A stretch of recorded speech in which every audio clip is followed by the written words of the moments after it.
Are you looking for a laptop that offers speed, reliability, and will help you get things done at a price that won't make your wallet cry? Well, look no further. This is the Samsung Galaxy Book 4. Now, the question I have is, who is this laptop for? I will get into that in this review. This is the Samsung Galaxy Book 4 review.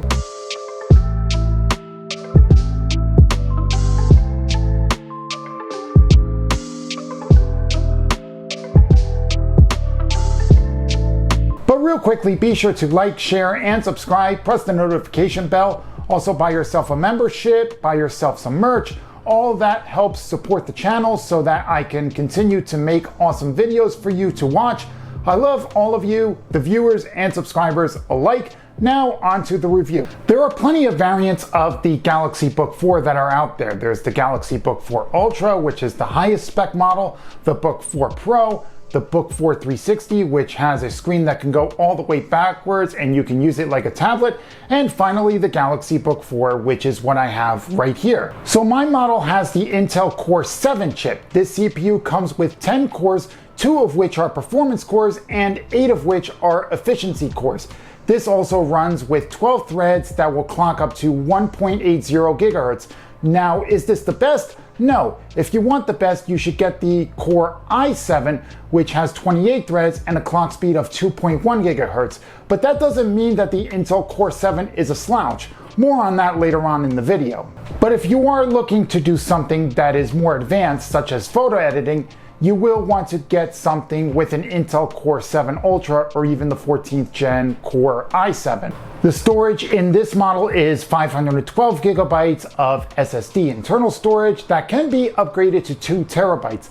That is more than enough space to store some of your games, movies, pictures, documents, and things like that. In my personal experience, I have not even come close to filling up the 512 gigabytes of storage that is on my Galaxy Book 4. 16 gigabytes of DDR5 RAM does help you with multitasking. You can load a lot of basic apps without slowing this thing down. However, you can do some heavier tasks like video editing or gaming with the Chrome browser open or something like that, but it will slow down the laptop pretty significantly. Now, while I have been able to video edit on this laptop, there have been times when my video editing software has force closed on me for some reason.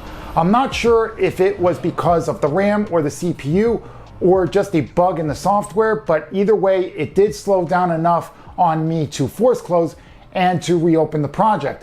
While the Galaxy Book 4 is a solid laptop, it's not the best at the bigger tasks, but you can still edit videos with this, at least on a pretty basic level. As far as gaming is concerned, this laptop can handle gaming decently well. As you can see here, I am playing Roblox, and you could see that I was able to get to 90 FPS, and that's when I was trying to run the game at 240 FPS. The laptop could not reach that. However, once I brought the maximum frame rate down to the lowest Roblox would let me, I was able to get the full 60 FPS. That said, the gaming experience was smooth. I didn't have any single drop framed at all. Now, the more intense games will require a little bit more resources, but this laptop can handle gaming decently well. Now, while playing Roblox, I did notice that the laptop heated up just a bit. It didn't get too hot, but it was hot enough to notice on the outside underneath the control button. But the fan was able to kick on and cool down the laptop. It doesn't get loud at all, but when you are doing tasks like typing in a word processor or gaming, it will speed up and that fan will get going to a point where you can hear it. But overall, doing basic tasks, it's actually pretty silent. And honestly, the fan, when it does get going, it doesn't sound like an airplane trying to take off or anything like that. It's pretty quiet for the most part.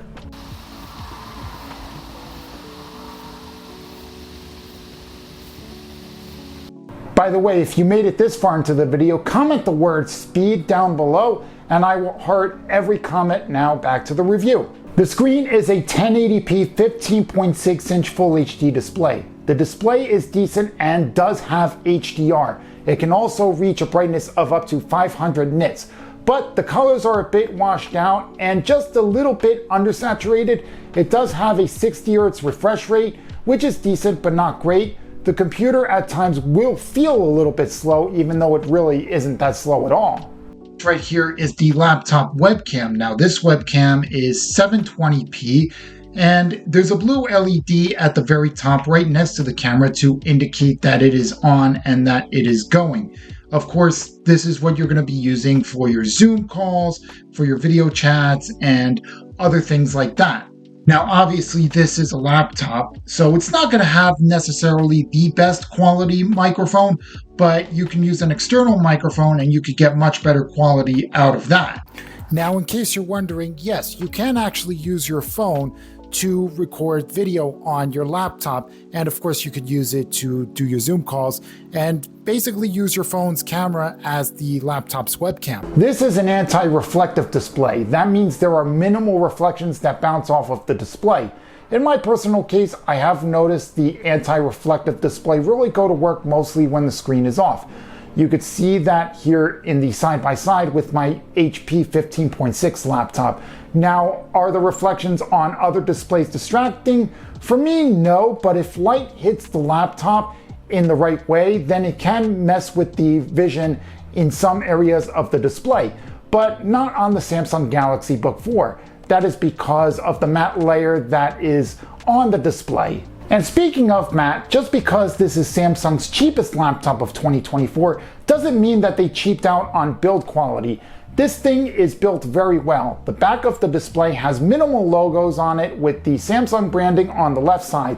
Outside of that, there is not a whole lot of anything on the matte finish, and it looks very beautiful and it just looks premium.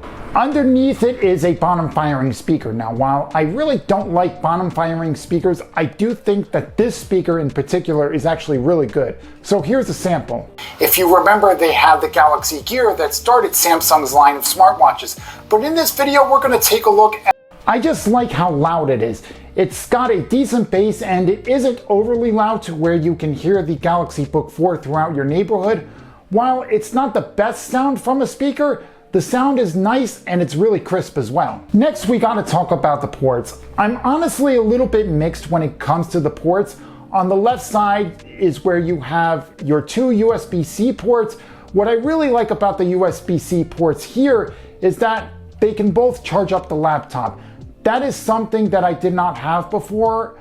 I really like this because if you are someone who travels, all you need is a USB-C charging brick that has at least two USB-C inputs on it to charge up your phone and your laptop at the same time. Also on the left side is an HDMI port to plug in other monitors and TVs, and a USB-A port as well. On the right side, you have your Kensington key, another USB-A port, a headphone jack, and a micro SD card slot. Now, the reason why I'm conflicted on the ports is because there is no SD card slot. Now, many of you are probably going to be in the comments saying, oh, just get a micro SD card. They come with SD adapters, this, that, the other thing. Maybe it's something with my camera, but my camera honestly does not play nice with an SD adapter. I don't know why, but for some reason with my camera, I need a full memory card, but that's besides the point. But anyway, the next thing I will talk about is the keyboard. Now, the keys have very decent travel. They are very clicky for the most part, and that makes the keyboard very nice to type on. One thing that this keyboard also has is lights underneath it. Yes, this is a light up keyboard. Is it an RGB keyboard? No, it's not. But the keyboard does look nice with the lights on and is great for typing at night when you are trying to get those homework projects done that you've been procrastinating on until 10 p.m. the night before its due date. Nah, I'm just kidding. But the light up keyboard does look nice when the keys are lit up, making it much easier to type on at night. On the top right of the keyboard is the power button. Now, the power button also doubles as a fingerprint sensor. This allows you to power on your laptop and boot right into the home screen. Now, for me, this has kind of been hit or miss. Sometimes the fingerprint sensor will work, other times it won't. When it does work, it's really good, but when it doesn't, it's not the greatest. Now, the battery life on this thing is very good, in my opinion. This is a 54-watt battery, and I have been able to get roughly 15 hours of battery life out of this thing.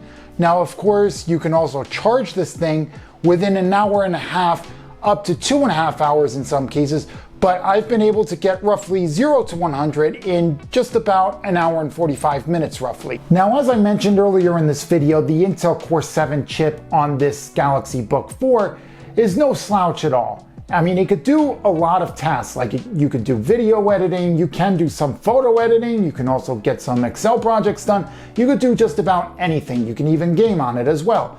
But if you want to do more advanced stuff, you want to get something with more cores. So you want to get maybe something like an Intel Core 7 Ultra, an Intel Core i7, or something that is more advanced and has more cores, even from AMD as well.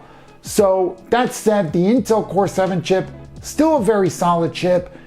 I would suggest getting it if you are looking for something that is very basic and can do a lot of tasks and won't slow down at all.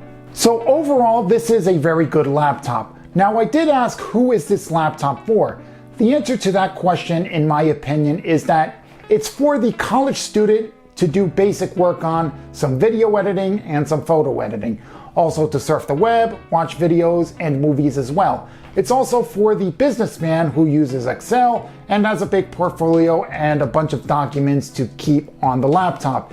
It's also for the Samsung Galaxy ecosystem user, along with my Galaxy S25 Plus, my Galaxy Watch 7, and my Galaxy Buds FE. The Samsung ecosystem is actually really cool. I love how you can just transfer files via QuickShare, how you can just copy something on your Samsung phone and paste it somewhere on the laptop, and how you can just open your Galaxy Buds and use them on the Galaxy Book 4 and not have to unpair them from your phone. Now, with the earbuds, it's kind of inconsistent because sometimes it won't fully connect or even connect at all automatically. You have to go into the settings and connect them there sometimes. But either way, you don't have to unpair your Galaxy Buds from your phone to use them on your laptop.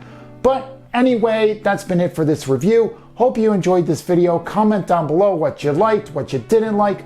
Follow me on all the socials that you see here. But before you do, click on the playlist to see more of my awesome videos, and I will catch each and every one of you in the next video. See ya, bye.